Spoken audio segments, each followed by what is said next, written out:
ಆಡಳಿತ ಮತ್ತು ಅಧಿಕಾರಿಗಳ ಬೇಜವಾಬ್ದಾರಿತನದ ಕೆಲಸಗಳಿಂದಾಗಿ ನಡೆಯುವ ಅವಘಡಗಳಿಗೆ ಬೆಲೆ ಕಟ್ಟಲಾಗೋದಿಲ್ಲ.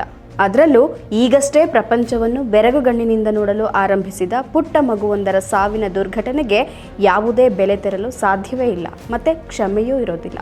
ಕೊಪ್ಪಳ ಜಿಲ್ಲೆಯ ಗಂಗಾವತಿ ನಗರದ 6ನೇ ವಾರ್ಡ್ ಮಹಬೂಬ್ ನಗರದಲ್ಲಿ ಇಂಥದ್ದೊಂದು ಹೃದಯ ವಿದ್ರಾವಕ ಘಟನೆ ನಡೆದಿದೆ.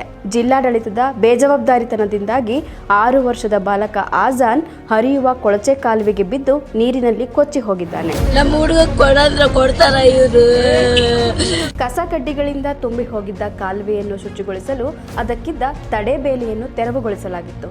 ಕಾಲುವೆಯನ್ನು ಶುಚಿಗೊಳಿಸಿ ತಿಂಗಳುಗಳು ಕಳೆದರೂ ಅಧಿಕಾರಿಗಳು ಮಾತ್ರ ತೆರವಾಗಿದ್ದ ತಡೆಬೇಲಿಯನ್ನು ಮುಚ್ಚದೆ ಬೇಜವಾಬ್ದಾರಿ ಮೆರೆದಿದ್ದಾರೆ. ಅಧಿಕಾರಿಗಳ ನಿರ್ಲಕ್ಷ್ಯಕ್ಕೆ ಪುಟ್ಟ ಜೀವವೊಂದು ಬಲಿಯಾಗಿದೆ.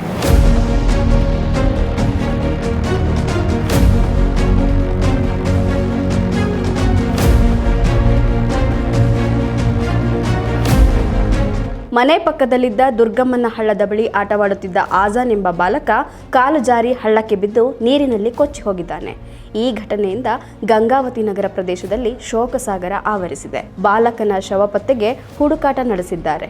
ಬಾಲಕ ಕೊಚ್ಚಿ ಹೋಗಿ 2 ದಿನವಾದರೂ ಕೂಡ ಆತನ ಶವ ಪತ್ತೆಯಾಗಿಲ್ಲ. ಸ್ಥಳೀಯರ ಪ್ರಕಾರ ಆ ಹಳ್ಳದಲ್ಲಿ 7-8 ಮೊಸಳೆಗಳಿರುವುದಾಗಿ ವರದಿಯಾಗಿದೆ. ಬಾಲಕನು ಕಾಲು ಜಾರಿ ಮೋರಿಗೆ ಬೀಳುವ ದೃಶ್ಯಾವಳಿ ಸಿಸಿಟಿವಿಯಲ್ಲಿ ದಾಖಲಾಗಿದೆ. ಶವಕ್ಕಾಗಿ ತೀವ್ರವಾದ ಶೋಧ ನಡೆಯುತ್ತಿದೆ.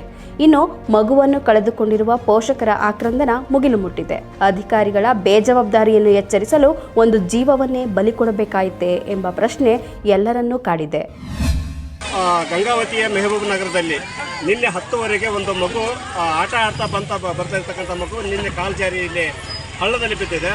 ಬಹುಶಃ ನಿನ್ನೆ ಬಿದ್ದಿರ್ತಕ್ಕಂಥ ಮಗು ಸುಮಾರು 4ವರೆಗೆ ಆದರೂ ಮಗು ಎಲ್ಲಿದೆ ಅಂತ ಹೆತ್ತವರಿಗೆ ಮತ್ತು ಇಲ್ಲಿ ಜನಕ್ಕೆ ಗೊತ್ತಾಗಿಲ್ಲ. ಅದರ ನಂತರ CC ಕ್ಯಾಮ್ರಾದಲ್ಲಿ ಈ ನಗರದಲ್ಲಿರ್ತಕ್ಕಂಥ ಬಡಾವಣೆ ಇರ್ತಕ್ಕಂಥ CC ಕ್ಯಾಮ್ರಾದಲ್ಲಿ ಆ ಮಗು ನೀರಿಗೆ ಬಿದ್ದಿರೋದು ಗೊತ್ತಾಗಿದೆ. ಈ ವಿಷಯ ಕುರಿತು ನಗರಸಭೆಯ ಕೌನ್ಸಿಲರ್ಗೆ, ನಗರಸಭೆಯ ಕಮಿಷನರ್ಗೆ ಮತ್ತು ಶಾಸಕರಿಗೆ ಮತ್ತು ತಹಶೀಲ್ದಾರ್ಗೆ ಫೋನ್ ಮಾಡಿ ಕರೆ ಮಾಡಿ ಕೇಳಿದರೆ ಭಾಳ ನಿರ್ಲಕ್ಷ್ಯ ವಹಿಸಿದ್ರು ಅಂತಕ್ಕಂಥ ಆರೋಪವನ್ನು ಕೇಳಿಬರ್ತಾ ಇದ್ದೀನಿ. ಇಲ್ಲಿಯವರೆಗೂ ಆ ಮಗುವನ್ನು ಹುಡುಕುವ ಕೆಲಸವನ್ನು ಆಗಿಲ್ಲ. ಸ್ಥಳೀಯರೇ ಆ ಮಗುವನ್ನು ಹುಡುಕುವಂಥ ಕೆಲಸವನ್ನು ಮಾಡಿದರು. ಮತ್ತು ಅದು ಮಗು ಎಲ್ಲೋ ಒಂದು ಕಡೆ ತೇಲ್ಕೊಂಡು ಹೋಗಿರ್ಬೋದು. ಆ ತೇಲ್ಕೊಂಡು ಹೋಗಿರ್ತಕ್ಕಂಥ ಮಗು ಅಲ್ಲೆಲ್ಲೋ ಮುಸುಳೆ ಬಾಯಿಗೆ ಸಿಕ್ಕಿರ್ಬೋದು ಅಂತಕ್ಕಂಥ ಒಂದು ಸಂಶಯವನ್ನು ವ್ಯಕ್ತಪಡಿಸಿದ್ದಾರೆ. ಈ ಹಳ್ಳದಲ್ಲಿ ಸುಮಾರು 7-8 ಮೊಸಳೆಗಳು ಕಂಡಿದ್ದಾವೆ ಅಂತ ಸ್ಥಳೀಯರೇ ನೋಡಿ ಅದನ್ನು ಹೇಳ್ತಕ್ಕಂಥ ಘಟನೆಗಳಿದೆ. ಹಾಗಾಗಿ ಈ ಕೂಡಲೇ ಈ ಶಾಸಕರು ಬಂದು ಶಾಸಕರ ಕುಟುಂಬಕ್ಕೆ ಸಾಂತ್ವನ ಹೇಳೋದು ಕೂಡ ಮಾಡಿಲ್ಲ ಅಂತಕ್ಕಂಥದ್ದು ಆರೋಪ ಕೇಳಿ ಬರ್ತಾ ಇದೆ. ಜೊತೆಗೆ ನೆಪಕ್ಕೆ ಮಾತ್ರಕ್ಕೆ ಬಂದು ಅಧಿಕಾರಿಗಳು ನೆಪ ಮಾತ್ರಕ್ಕೆ ಬಂದು ಅವರಿಗೆ ಸಾಂತ್ವನ ಹೇಳೋ ರೀತಿ ಮಾಡಿಕೊಂಡು ಅಷ್ಟೇ ಹೋಗಿದ್ದಾರೆ. ಆ ಮಗುವಿನ ಕುಟುಂಬಕ್ಕೆ ಏನು ಪರಿಹಾರ ಕೊಡಬೇಕು ಅನ್ನೋ ವಿಚಾರಗಳು ಇಲ್ಲಿವರೆಗೆ ಹೇಳಿದಂತಕ್ಕಂಥ ಮಾತನ್ನ ಇಲ್ಲಿಯ ಸ್ಥಳೀಯರು ಮತ್ತು ಆ ಕುಟುಂಬದವರು ಮತ್ತು ಸಾಮಾಜಿಕ ಕಾರ್ಯಕರ್ತರು ಹೇಳ್ತಾ ಇದ್ದಾರೆ. ಇದರ ಬಗ್ಗೆ ಅವ್ರು ಏನು ಜನಗಳಿಗೆ ಸಾರ್ವಜನಿಕರು ಏನು ಹೇಳ್ತಾರೆ, ಮೆಹಬೂಬ್ ನಗರದ ಸಾರ್ವಜನಿಕರು ಏನು ಹೇಳ್ತಾರೆ ಅದನ್ನ ಕೇಳೋಣ ಬನ್ನಿ. ಓಟ್ ಇಲ್ದವ್ರಿಗೆ ಯಾರು ಬರಲ್ಲ. ಕೆಲಸ ಇದ್ದಾಗ ಹಿಂಗ್ ಮಕ್ಕಳಲ್ಲಿ ಯಾರಿಂದ ಸತ್ತಾರ ಬದುಕ್ಯಾರ ಅಂತ ಯಾರು ಬರಲ್ಲ. ಈ ಬೀರ್ತಿಗೆ ಯಾರು ಕಾರಣ ಇವಾಗ ನಮಗೆ ಹೊಟ್ಟೆ ಊರಾಕತೈತೆ. ಮುಂಜಾನೆ 10-15ಕ್ಕೆ ಹೋಗೈತೆ ಹುಡುಗ. ಅವ್ರು ತಗೊಳಕತ್ತಾರ ಜವಾಬ್ದಾರಿ. ಈ ಪೊಲೀಸರು ಬಂದ್ರು ಹಂಗ ನಿಂತು ಹೋದ್ರು. ನಾವು ಯಾರಿಗೆಲ್ಲ ಓಡಾಡ್ರು ಹುಡುಗರು ಆಳ್ದಾಗ ನಿಂತು ತೆಗೆದು ಎಲ್ಲ ಮಾಡಿದ್ರು. ಎಲ್ಲರೂ ದೊಡ್ಡವರು ಸಣ್ಣವ್ರು ಎಲ್ಲ ಇಳಿದು ಎಲ್ಲ ಇದು ಮಾಡಿಬಿಟ್ಟಾರ. ನಾವು ಯಾರಿಗಂತ ಕೇಳಬೇಕು. ನಮ್ಮ ಹೊಟ್ಟೆ ಊರಾಕತೈತ್ರಿ. ಅವ್ರಿಗೆ ಕಂಪ್ಲೇಂಟ್ ಕೊಡ್ಬೇಕಾ ಏನು ಮಾಡ್ಬೇಕಾ? मेरा बच्चा पानी में गया, मेरा बच्चा पानी में गया माँ, मेरा बच्चा पानी में गया. खाली कैमरा तಗೊಂಬರ್ತಾರ ನಿಂದಿರ್ತಾರ. ಹುಡುಗನ ತಂದು ಕೊಡೋರು ಯಾರು ನನಗಿಲ್ಲಿ? ಕಲ್ಲಿ ಸವಿ ಹೋಜೋರ ವಿಡಿಯೋ ಕರ್ರಿ ಹೋಗ್ತಾರ. ವಿಡಿಯೋ ಮಾಡ್ತಾರ. ಹುಡುಗ ಯಾರು ಹುಡುಕೊಡ್ತಾರೆ ಇಲ್ಲಿ ನನಗೆ? ಮೊದಲು ಹುಡುಕೊಡ್ರಿ. ಸರಿಸುಮಾರವಾಗಿ 9:30ಕ್ಕೆ ತಾಯಿ ಕಚ್ಚಬೇಕು ಹೇಳಬೇಕಾದ್ರೆ ಮಗು ಹತ್ತಿದ ತಕ್ಷಣವೇ ಅಲ್ಲೊಂದು ಕಿರಣಗಳಿದೆ. ಅಲ್ಲಿಂದ ಚಗಟ್ ಕೊಡಿಸಿ ಕಳಿಸಿದ್ದಾರೆ. ಅವ್ರ ಅಜ್ಜ ಎನಿ ಟೈಮ್ ಇಲ್ಲೇ ಕುಂದವರು ಬೈ ಮಿಸ್ಟೇಕಾಗಿ ಏನೋ ಅವ್ರದ್ದು ಗ್ರಾಚಾರ್ಯನ ಕೆಟ್ಟಿರ್ಬೇಕು ಅನ್ಸದ ಮಗು ಈ ಥರ ಆಗ್ಬೇಕಂತ ನಿರ್ಣಯ ಇತ್ತೇನೋ ಆಗಿದೆ. ಆ ಪಾಪ 4 ಮಕ್ಕಳು ಬಂದಿದ್ದಾಗ ಅವನು ಜೊತೆ ಬಂದಿದ್ದಾನೆ. ಇಲ್ಲಿ ಬಂದು ಇಲ್ಲಿ ಇದೇ ಹಳ್ಳದಲ್ಲಿ ಬಾಜು ಕುಂತಿದ್ದಾನೆ. ಅವರೆಲ್ಲ 3 ಹುಡುಗರು ಹೋಗಿದ್ದಾವೆ. ಅವನು ಆಡ್ಕೊಂತ ಜಂಪ್ ಮಾಡಿದ್ದಾನೆ. ನಮಗೇನು ಇವ್ರಿಗೆ 10 ಗಂಟೆ ಬಿದ್ದು ಯಾರೂ ಗೊತ್ತಿಲ್ಲ. ಅವ್ರು ಯಾರು ಇಲ್ಲಿ ಜನರಿಗೆ ಯಾರು ಗೊತ್ತಿಲ್ಲ. ನನಗೆ ಫೋನ್ ಮಾಡಿದ್ರು, ಅಣ್ಣ ಹಿಂಗೆ ಕಾಣೆ ಆಗಿದೆ. ನಾನೇನು ಮಾಡಿದೆ, ಎಲ್ಲ ಗ್ರೂಪ್ಗೆ ಶೇರ್ ಮಾಡಿದೆ. ಟೋಟಲಿ ಒಂದು 26 ಗ್ರೂಪ್ನಲ್ಲಿ ಶೇರ್ ಮಾಡಿ ನಾನು ಕಾಲ್ ಮಾಡಿದೆ. ಅಮ್ಮ ಯಾರು ಕಾಲ್ ಮಾಡೋದು, ನನಗೂ ಯಾರು ರೆಸ್ಪಾನ್ಸ್ ಮಾಡಿದ್ರೆ, ನಿಮ್ಗೆ ಯಾರು ಕಾಲ್ ಮಾಡಿದ್ರಾ, ಏನು ಸಿಕ್ಕಿದೆ ಅಂತೇಳಿ ಯಾರು ಕಾಲ್ ಮಾಡೋದು ಅಂತೇಳಿ. ಇಲ್ಲಣ್ಣ ಅಂತೇಳಿ ಸರಿ ಸುಮಾರು 4:30 ಆದರೂ ನಾನು ಕೇಳ್ತಾನೆ ಇದ್ದೀನಿ, ಯಾವುದು ರೆಸ್ಪಾನ್ಸ್ ಬಂದಿಲ್ಲ. ಆಮೇಲೆ ನಾನು ಒಂದು ಕಂಪ್ಲೇಂಟ್ ಕೊಡೋ ಸ್ಟೇಷನ್ಗೆ ಹೋಗಿ ಕಂಪ್ಲೇಂಟ್ ಕೊಟ್ಟರೆ ಅಲ್ಲೇನು ಮಾಹಿತಿ ಸಿಗ್ಬೋದು, ಸಿಕ್ಕರೆ ಅವ್ರು ಕೊಡ್ಬೋದು ಅಂದ್ಕೊಂಡು ಹೇಳಿದ್ವಿ. ಸರಿ ಸುರ್ಮ ಅಂತ ಹೇಳಿದ್ರು. ಹೇಳಿದ್ಮೇಲೆ 6 ಗಂಟೆಗೆ ನಾನು CC ಕ್ಯಾಮ್ರಾ ನಮ್ಮ ಹುಡುಗ ಚೆಕ್ ಮಾಡಿ, ಅಣ್ಣ ನೀವು ಹೇಳಿದ ಕಂಪ್ಲೇಂಟಲ್ಲಿ ಸುಳ್ಳು, ಹುಡುಗ ನೀರಲ್ಲಿ ಬಿದ್ದೆ ಅಂತ ಹೇಳಿದ್ರು. ಮಗು ನೀರು ಪಾಸಾಗಿದೆ. ಒಂದು ಫೈರಿಂಗ್ ಆಫೀಸರ್ ಬಂದಿದ್ದಾರೆ, ಯಾವುದು ಕ್ರಮ ಬರೀ ಸುಮ್ಗೆ ನಾಮಕೆ ವಾಸೆ ಕಾಮ್ಕುನೆ ಏನಂಗೆ ಯಾಕೆ ಬಂದಿದ್ದಾರೆ ಅವರು, ಯಾವುದು ಮಾಡಿಲ್ಲ. ಮಾಡಿರೋದು ನಮ್ಮ ಹುಡುಗರೇ ಮಾಡಿರೋದು, ಇಳಿದಿರೋದು ಅವರೆಲ್ಲ ಅವರೇ ಮಾಡಿರೋದು, ಯಾರೂ ಮಾಡಿಲ್ಲ. ಇವಾಗ ಅವರು ಅಧಿಕಾರಿಗಳು ಬಂದಾಗ ಬಂದು ನೋಡಬೇಕು. ಆಮೇಲೆ ನಾವು ತಹಸೀಲ್ದಾರ್ ನಾಗರಾಜರಿಗೆ ಫೋನ್ ಮಾಡಿದ್ದೀವಿ, ಕಮಿಷನರಿಗೆ ಫೋನ್ ಮಾಡಿದ್ದೀವಿ. ಅವರು ಬಂದಿದ್ದು ಬೆಳಗ್ಗೆ ಬಂದಿದ್ದಾರೆ, ಸಾಯಂಕಾಲ ಬಂದಿದ್ದರು. ಅವರು ಬೆಳಗ್ಗೆ ಬಂದು ವೀಕ್ಷಣೆ ಮಾಡಿದ್ದಾರೆ. ಇವತ್ತು ಬೆಳಗ್ಗೆ ಬಂದಿದ್ದಾರೆ. ನಿನ್ನೆ ಘಟನೆ ಆದರೆ ಇವತ್ತು ಬೆಳಗ್ಗೆ ಬಂದಿದ್ದಾರೆ. ನಾನು ಜಿಲ್ಲಾಧಿಕಾರಿಗಳಿಗೆ, ಮಾನ್ಯ ಜಿಲ್ಲಾಧಿಕಾರಿ ಸುರೇಶ್ ಶೆಟ್ನವ್ರಿಗೆ ನಾನು ಕಾಲ್ ಮಾಡಿದೆ. ಸರ್ ಹಿಂಗಾಗಿದೆ, ನಮ್ಮ ಗಂಗಾವತಿ ನಗರದಲ್ಲಿ ಹಿಂಗಾಗಿದೆ ಸರ್, ದಯವಿಟ್ಟು ನೀವು ಬನ್ನಿ ಅಂದಾಗ ಅವ್ರು ಏನಿದ್ದಾರೆ ಬರ್ತೀವಿ ಅಂತ ಹೇಳಿದ್ರು. ಇನ್ನವರೆಗೆ ಬಂದಿಲ್ಲ. ಇವತ್ತು ಬಡಪಾಯಿ ಮಕ್ಕಳು ಏನಾದರೂ ಯಾರು ಜವಾಬ್ದಾರಿ ತೊಗೊತಾ ಇಲ್ಲ, ನಮ್ಮ ಒಟ್ಟಿಗೆ ಇರ್ತೇವೆ ಸರ್. ಯಾಕಂದರೆ ನಾವು ಟ್ಯಾಕ್ಸ್ ಕಟ್ಟೋರು ಸರ್, ತೆರಿಗೆ ಕಟ್ಟೋರು ನಾವು ಸರ್. ಇವಾಗ MLA ಮಕ್ಕಳಾದರೆ ನೀರಾಗಿ ಬೋದ್ರಪ್ಪ ಅಂದ್ರೆ ಊರೇ ಬೆಂಕಿ ಹಚ್ಚಿಬಿಡ್ತಾರೆ. ಬಡಪಾಯಿ ಮಕ್ಕಳು ಬೆಲೆ ನಾವು ಸರ್, ತೆರಿಗೆ ಕಟ್ಟೋರು ಸರ್, ನಾವು ಕಷ್ಟಪಟ್ಟು ತೆರಿಗೆ ಕಟ್ತೀವಿ ಸರ್. ಸನ್ಮಾನ್ಯ ಶ್ರೀ ಜನಾರ್ದನ್ ರೆಡ್ಡಿ ಅವರು ಈ ಅನಾಹುತ ಆಗಿದ ಮೇಲೆ ಇಲ್ಲಿ ಎಲ್ಲರೂ ಗೊತ್ತಿದೆ, ಇಲ್ಲಿ ಅನಾಹುತ ಆಗಿದೆ ಅಂತ ಗೊತ್ತಿದೆ, ಪೇಪರೆಲ್ಲ ಬಂದಿದೆ, TV ಎಲ್ಲ ಬಂದಿದೆ. ಅವ್ರು ಬಂದು ಇಲ್ಲಿ ವೀಕ್ಷಣೆ ಮಾಡಬೇಕಲ್ಲ ಸರ್. ಒಂದು ಸಾಂತ್ವನ ಹೇಳೋದು ಅಷ್ಟು ಇದೀನಲ್ಲ ಸರ್ ಅವರಿಗೆ. ಹಾಂ, ಮಾಜಿ MLA ಇಲ್ಲಿ ಶಾಸಕರು ಜನಾರ್ದನ್ ರೆಡ್ಡಿ ಅವರು ಬಂದು ಭೇಟಿ ಕೊಡಬೇಕಾಗಿತ್ತಲ್ಲ ಸರ್. ಒಂದು ಬಡಪಾಯಿ ಮನೆಗೆ ಭೇಟಿ ಕೊಡಬೇಕಾಗಿತ್ತಲ್ಲ ಸರ್. ಬಡಪಾಯಿಗಳು ಅಷ್ಟು ನಿಂತಿದ್ದಾರೆ, ಒಂದು ದಿನ ಕೂಲಿ ಹೋಗಿದ್ದಪ್ಪ ಅಂದ್ರೆ ಒಟ್ಟಿಗೆ ಉಪವಾಸ ಮಕ್ಕೋಬೇಕು ಅಂತ ಜೀವನ. ಒಂದೇ ಮಗು ಇರೋದವರಿಗೆ ಒಂದು 16 ಮಕ್ಕಳಿಲ್ಲ, 16 ಮಕ್ಕಳಿದ್ದಾವೆ ಬಿಡಿಯಪ್ಪ, ಒಂದೇನೋ ಆಯಿತು ದೇವ್ರ ದೃಷ್ಟಿ ಆಯ್ತು ಅನ್ಕೊಳಮ್ಮ. ಒಂದೇ ವಂಶಧಾರಕ್ಕೆ ಒಬ್ಬನೇ, ಒಂದು ಬೆಳಗ್ಗೆ ರಾತ್ರಿಯಿಂದ ಹುಡುಕ್ತಾ ಇದ್ದೀವಿ, ಇನ್ನವ್ರಿಗೆ ಪತ್ತಿಲ್ಲ ಮಗು. ಈ ಹಳ್ಳ ಸಣ್ಣ ಹಳ್ಳ ಸರ್, ಗಟ್ರ ಹೋಗೋ ಹಳ್ಳ ಇದು. ಈ ಗಟ್ರ ಹೋಗೋ ಹಳ್ಳದಲ್ಲಿ ಮೊಸಳೆಗಳಿದ್ದಾವೆ. ಹಾಂ, ಈ ಜನಪದ ಏನು ಮಾಡ್ತಿದ್ದಾರೆ? ಈ ಸಣ್ಣ ಹಳ್ಳದಲ್ಲಿ ಮೊಸಳೆ ಇದೆ ಅಂದಾಗ ಏನು ಮಾಡೋದು ಸರ್? ಯಾರೋ ಹುಡ್ರಿ ನೀರಲ್ಲಿ ಇದು ಮೊಸಳೆ ಹಿಡ್ಕೊಂಬಂದು ಯಾರು ಜವಾಬ್ದಾರಿ ಸರ್ ಕೊಡ್ತೀರ? ಅವತ್ತೊಂದು ನನ್ನ ಹತ್ರ ವಿಡಿಯೋ ಇದೆ, 8 ಮೊಸಳೆಗಳಿದ್ದಾವೆ ಇಲ್ಲಿ, 8 ಮೊಸಳೆಗಳಿದ್ದಾವೆ. ನನ್ನ ಹೆಸರು ಇಸ್ಮಾಯಿಲ್ ಅಂತೇಳಿ, ನಾನು ಮಹಬೂಬ್ ನಗರ್ ನಿವಾಸಿನೇ. ಇದು ಮಹಬೂಬ್ ನಗರ್ ಗೌಶಾಖಾನೆ ರಸ್ತೆಯಲ್ಲಿ ಒಂದು ಬ್ರಿಡ್ಜ್ ಇದೆ. ಆ್ಯಕ್ಚುಲಿ ಇದು ಕಸ ಭಾಳ ಆಗಿದೆ ಅಂತೇಳಿ ಬ್ರಿಡ್ಜ್ ಒಳಗಡೆ ಕಸ ತೆಗೆದಿದ್ದಾರೆ. ತೆಗೆದ ಮೇಲೆ ಏನು ಜಾಲಿ ಮುಚ್ಚಳಿಕೆ ಮತ್ತೆ ಮಾಡೋದಿತ್ತಲ್ಲ, ಅದು ಜಾಲಿ ಹಾಕಿಲ್ಲ. ಇದು ಜಾಲಿ ಹಾಕ್ಲಾರ್ದ ಅನಾಹುತದಿಂದ ಒಂದು ಸಣ್ಣ ಚಿಕ್ಕ ಮಗು ಸಾವನ್ನಪ್ಪಿದೆ. ಆದರೆ ಇನ್ನಾದರೂ ಸಿಕ್ಕಿಲ್ಲ, ಬಾಡಿ ಕಾಣೆ ಆಗಿದೆ, 4 ವರ್ಷದ ಹುಡುಗ. ಆದರೆ ಇಲ್ಲಿ ಸಾರ್ವಜನಿಕರ ಕುಂದುಕೊರತೆಗೆ ಕಮಿಷನರ್ ಸಾಹೇಬರಿಗಾಗಿರಲಿ, ಅವರು ಮತ್ತು ಮುನ್ಸಿಪಾಲ್ಟಿ ಸದಸ್ಯರಾಗಿರಲಿ, ಸಂಬಂಧಪಟ್ಟ ಅಧಿಕಾರಿಗಳಿಗೆ ಒಬ್ಬ ಜೀವ ಹೋದ್ಮೇಲೇ ಇವ್ರಿಗೆ ಗೊತ್ತಾಗೋದು.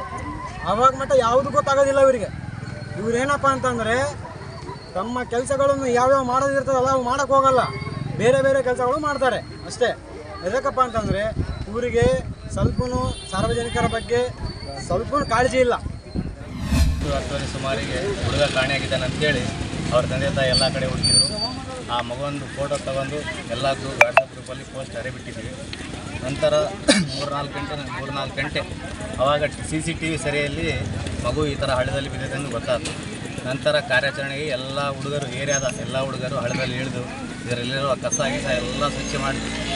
ಆದರೂ ಹುಡುಗ ಸಿಗಲಿಲ್ಲ. ನಂತರ ಪೊಲೀಸ್ ಅಗ್ನಿಶಾಮಕ ದಳದವರಿಗೆ ಕರೆ ಮಾಡಿದ್ವಿ. ನಂತರ ಪೊಲೀಸ್ ಠಾಣೆಗೆ ಕರೆ ಮಾಡಿದ್ವಿ. ಎಲ್ಲರೂ 6-6:30 ಸುಮಾರು ಬಂದು ಒಂದು ಕೆಲಸನೂ ಮಾಡಿಲ್ಲ. ಇಲ್ಲಿ ನಗರದ ನಿವಾಸಿಗಳೇ ಎಲ್ಲ ಹಳ್ಳದಲ್ಲಿ ಸುಮಾರು 6 ಗಂಟೆಯಿಂದ 10:30 ಮಟ್ಟ ಎಲ್ಲ ಕಡೆ ಹುಡುಕಿದ್ರು. ಈ ಹಳ್ಳದಲ್ಲಿ ಹಾವುಗಳು, ಮೊಸಳೆಗಳು ಎಲ್ಲ ಇದ್ದಾವೆ. ಅಂಥದ್ದೆಲ್ಲ ತೊರೆದು ಒಂದು ಹುಡುಗ ಸಿಕ್ಕರೆ ಸಾಕು ಕಾಪಾಡಮಂತೇಳಿ ಇದರಾಗೆಲ್ಲ ಇಳಿದ್ರು. ಅಧಿಕಾರಿಗಳು ಎಲ್ಲ ಬಂದು 6:30ಗೆ ಇಲ್ಲಿ ನಿಂತು ಈ ಕಡೆ ಹೋಗ್ರಿ ಅಂತೇಳಿ ಡೈರೆಕ್ಷನ್ ಕೊಡ್ತಾ ಇದ್ದಾರೆ. ಯಾರು ಇಳಿದು ಅವ್ರ ಕೆಲಸ ಮಾಡೋಂಗಿಲ್ಲ. ಇಲ್ಲಿರೋ ಹುಡುಗರೇ ಎಲ್ಲ ಕೆಲಸ ಮಾಡಿದ್ದಾರೆ, ಎಲ್ಲ ಹುಡುಕೋ ಪ್ರಯತ್ನ ಪಟ್ಟಿದ್ದಾರೆ. ಆಮೇಲೆ ನಾವೈತಲ್ಲ ಇದು ನಮ್ಮ ನಗರಸಭೆ ಪೌರಾಯುಕ್ತರಿಗೆ ತಿಳಿಸಿದ್ವಿ. ಅವರು ಊರಾಗಿದ್ದಿಲ್ಲ ಅಂದರು. ಬೆಳಗ್ಗೆ ಬಂದು ಇಲ್ಲ ನಾನು ಊರಾಗಿದ್ದಿಲ್ಲ, ಈ ಥರ ಬೆಳಗ್ಗೆ ನಂಗೆ ಗೊತ್ತಾಯ್ತು, ನಾನು ಬಂದೀನಿ ಅಂತ ಹೇಳಿದ್ರು. ಅವರು ಬೆಳಗ್ಗೆಯಿಂದ ಎಲ್ಲ ಇದ್ರಾಗಿದ್ದಾರೆ. ಆದ್ರೂ ನಗರಸಭೆ ಪೌರಾಯುಕ್ತರು, ಅಧ್ಯಕ್ಷರು, ಇಲ್ಲಿನ ಕೌನ್ಸಿಲರಾದ ಮನೋಹರ್ ಸ್ವಾಮಿ ಅವರು ನೇರ ಹೊಣೆಗಾರರು. ಈ ಬ್ರಿಡ್ಜಿಗೆ ಒಂದು ಸೇಫ್ಟಿ ವಾಲ್ ಇಲ್ಲ. First of all 4-5 feet safety wall ಇದ್ದಿದ್ರೆ ಈ ದುರಂತ ಆಗ್ತಿರಲ್ಲ. ಇದಕ್ಕೆ ಇವರು ಬೇಜವಾಬ್ದಾರಿನೇ ಹೊಣೆಗಾರಿಕೆ ಅಂತ ಹೇಳ್ತೇವೆ. ಮತ್ತು ಇಲ್ಲಿನ ನಮ್ಮ ಶಾಸಕರಾದ ಜನಾರ್ದನ್ ರೆಡ್ಡಿಯವರು ಈ ಮಗುವನ್ನು ಕಳ್ಕೊಂಡ ಈ ಮನೆಗೆ ಬಂದು ಅವ್ರಿಗೆ ಸಾಂತ್ವನ ಹೇಳಿ ಪರಿಹಾರ ಕೊಡಬೇಕು. ಮತ್ತು ಜಿಲ್ಲಾಧಿಕಾರಿಗಳು ಮತ್ತು ದಂಡಾಧಿಕಾರಿಗಳು ಇವರು ಸರ್ಕಾರದಿಂದ ಏನು ಒಂದು ಪರಿಹಾರ ಬರಬೇಕು ಅದನ್ನು ಒದಗಿಸಬೇಕು. ಇಲ್ಲ ಅಂದರೆ ಉಗ್ರವಾದ ಹೋರಾಟವನ್ನು ನಡೆಸಲು ನಾವು ಎಲ್ಲ ಸಿದ್ಧರಾಗಿದ್ದೇವೆ. ನನ್ನ ಹೆಸರು ಸಮೀವುಲ್ಲಾ, ಮಹಬೂಬ್ ನಗರ್, ಗಂಗಾವತಿ 6ನೇ ವಾರ್ಡ್. ಸರ್, ಇಲ್ಲಿ ಏನಂದರೆ ಸರ್, ನಮ್ಮ ಹುಡುಗ ಬೈಪಾಸ್ ರೋಡ್ನಲ್ಲಿ ಇಲ್ಲಿ ಹಳ್ಳದಲ್ಲಿ ಬಿದ್ದ ಸರ್, 4 ವರ್ಷದ ಹುಡುಗ. ಸ್ವಲ್ಪ ವಿಡಿಯೋ ತೆಗ್ರಿ ಸರ್, ನಾನು ಹೇಳ್ತೀನಿ. ಅಲ್ಲಿ ಶಾಲೆ ಐತೆ ಸರ್, ಅಂಗನವಾಡಿ ಐತಿ, ಇಲ್ಲಿ ನಮ್ಮ ಶಾಲೆ ಐತಿ. ಇದು ಯಾವಾಗ ಮಳೆ ಬರ್ತೈತಲ್ಲ ಸರ್, ಬ್ರಿಡ್ಜ್ ಮೇಲೆ ನೀರು ಬರ್ತೈತೆ ಸರ್, ಬ್ರಿಡ್ಜ್ ಮೇಲೆ ನೀರು ಬರ್ತೈತೆ ಸರ್. ಹುಡುಗರು ಐತಲ್ಲ ಸರ್, ಕಾಲಿ ಹತ್ಕೊಂಡು ಹೋಗ್ಬೇಕು ಸರ್ ಶಾಲೆಗೆ. ಇಲ್ಲಿ ಗೌರ್ಮೆಂಟ್ ಶಾಲೆ ಐತಿ, ಅದ್ರ ಬಗ್ಗೆ ಯಾರಿಗೆ ಲಕ್ಷ್ಯ ಇಲ್ಲ ಸರ್. ಆದರೂ ಮುನ್ಸಿಪಾಲ್ಟಿ ಅವರು ಬಂದಾರ ಸರ್, ಬಂದು ಹೋಗಕ್ಕೆ ಕೂತಾರ ಸರ್. ಹುಡುಗಿಗೆ ಯಾರು ಸೀರಿಯಸ್ನೆಸ್ ತಗೊಳಕ್ ಕೂತಿಲ್ಲ ಸರ್, ಸೀರಿಯಸ್ನೆಸ್ ತಗೊಳಕ್ ಕೂತಿಲ್ಲ. ಕೌನ್ಸರ್ ಬಂದಿದ್ರು ಸರ್, ಬಂದು ಅಷ್ಟೇ ಸರ್, ಹಾಯ್ ಬಾ ಅಂತ ಹೋಗ್ಬಿಟ್ಟ ಸರ್. ನಿನ್ನೆ ಕೌನ್ಸರ್ ಬಂದಿದ್ದ ಅಂತ ಅಷ್ಟೇ ಹೋಗ್ಬಿಟ್ಟ ಸರ್. ಕೌನ್ಸರ್ ಕೆಲಸ ಏನಿರ್ತದೆ ಸರ್, ವೋಟಿಂಗ್ ಹಾಕೋ ಮುಂಚೆ ಬಂದು ನಿಮ್ಮ ಮನೆ ಮಗ ಆಗ್ತೀನಿ, ನಿಮ್ಮ ಇದ್ರಾಗ ಕುಂದಿರ್ತೀನಿ, ನೀವು ಏನು ಇದಿದ್ರೆ ನನಗೆ ಆಗ್ತಿರತ್ತ ಗೆದ್ಮೇಲೆ ಆಯ್ತು ಸರ್. ಈಗ ಬರ್ಬೇಕು ಸರ್, ಹುಡುಗ ಸಿಕ್ಕಿಲ್ಲ ಅಂದರೆ ಕುಂದಿರ್ಬೇಕು ಸರ್. ಇಲ್ಲಾಂದರೆ ವಾರ್ಡಿಗೆ ಆಯ್ತಲ್ಲ ರಿಜಿಗ್ನೇಷನ್ ಕೊಟ್ಟು ನಾನು ಇರಂಗಿಲ್ಲಪ್ಪ ವಾರ್ಡ್ನಲ್ಲಿ ಅಂತ ಹೋಗ್ಬಿಡ್ಬೇಕು ಸರ್ ಅಷ್ಟೇ. ನಾನು ದಯ ಮಾಡ್ತೀನಿ ಸರ್, ನಮ್ಮ ಗಂಗಾವತಿ ಶಾಸಕರಿಗೂ ನಾನು ದಯ ಮಾಡ್ತೀನಿ, ಸ್ವಲ್ಪ ನೀವು ಬಂದು ಸರ್ ನೋಡಬೇಕು ಸರ್. ಯಾಕಂದರೆ 4 ವರ್ಷದ ಹುಡುಗರು ಬೀಳೋಗೋದ್ರಿ ಸರ್. ಇಲ್ಲಿ ಕಾಂಟ್ರಾಕ್ಟ್ ಕೆಲಸ ಯಾರು ಮಾಡ್ಯಾರ ಸರ್, ಅವ್ರದ್ದು ಇದ್ರಾಗ ತಪ್ಪಾಯ್ತು ಸರ್. ಯಾಕಂದರೆ ಇದು ಬ್ರಿಡ್ಜ್ ತೆಗ್ದಾರ ಸರ್, ಯಾಕಂದರೆ ಅದು ಕಸ ಬಂದಿದ್ದ ಸಲುವಾಗಿ ಅದು ಇದು ತೆಗ್ದಾರ ಸರ್. ಮತ್ತೆ ಅವ್ರು ಬಂದು ಜಾಯಿಂಟ್ ಮಾಡಬೇಕಿತ್ತು ಸರ್, ಅದು ಜಾಯಿಂಟ್ ಆಗಿಲ್ಲ ಸರ್, ಅದು ತಪ್ಪಿಂದಾನೆ ಹುಡುಗ ಬಿದ್ದು ತೀರ್ಕೊಂಡದ್ದು ಸರ್. ಇಲ್ಲಿ ಗೌರ್ಮೆಂಟ್ ಅವ್ರದ್ದು ಏನು ನಮ್ಮ ಮಹಬೂಬ್ ನಗರಿಗೆ ಬರೀ ಓಟ್ ಒಂದು ತಗೊತಾರೆ ಸರ್. ಯಾರಾದರೂ ಇಲ್ಲಿ ಜಾಸ್ತಿ ನಮ್ಮ ಓಣಿಗೆ ಗಮನ ಕೊಡೋಂಗಿಲ್ಲ ಸರ್. ಇದು ಮೊದಲೇ ಸ್ಲಮ್ ಏರಿಯಾ ಸರ್, ಸ್ಲಮ್ ಏರಿಯಾಗೆ ಬರೀ ಓಟ್ ಒಂದು ತಗೊಂತಾರೆ ಸರ್. ಓಟ್ ತಗೊಂಡು ಮುಂಚೆ ಭಾಳ ದೊಡ್ಡ ಮಾತಾಡ್ತಾರೆ ಸರ್, ಓಟ್ ತಗೊಂಡ್ಮೇಲೆ ಬರೋಂಗಿಲ್ಲ ಸರ್. ನಮ್ಮದು ಏನು ಒಂದು ಇದು ಆಯ್ತು ಅಂದ್ರೆ ಸರ್, ನಮ್ಮ ಗಂಗಾವತಿ ಶಾಸಕರು ಬರ್ಬೇಕು ಸರ್. ಅವ್ರ ಮನೆಗೆ ಬಂದು ಏನು ಮಾತಾಡ್ತಾರೆ ಅವ್ರು ಬಂದು ಮಾತಾಡಿ ಅವ್ರ ಮನೆಗೆ ಸಾಂತ್ವನ ಹೇಳಬೇಕು ಅಂತಕ್ಕಂಥ ನಮ್ಮ ಒಂದು ಆಸೆ ಆಯ್ತು ನೋಡಿ ಸರ್. ಮತ್ತಷ್ಟು ವಿಶೇಷ ವಿಡಿಯೋಗಳನ್ನು ನೋಡಲು ಮತ್ತು ಹೊಸ ವಿಡಿಯೋಗಳ ಬಗ್ಗೆ ತಿಳಿಯಲು ಈ ದಿನ .com ಯೂಟ್ಯೂಬ್ ಚಾನೆಲ್ ಸಬ್ಸ್ಕ್ರೈಬ್ ಮಾಡಿ ಮತ್ತು ಬೆಲ್ ಐಕಾನ್ ಕ್ಲಿಕ್ ಮಾಡಿ.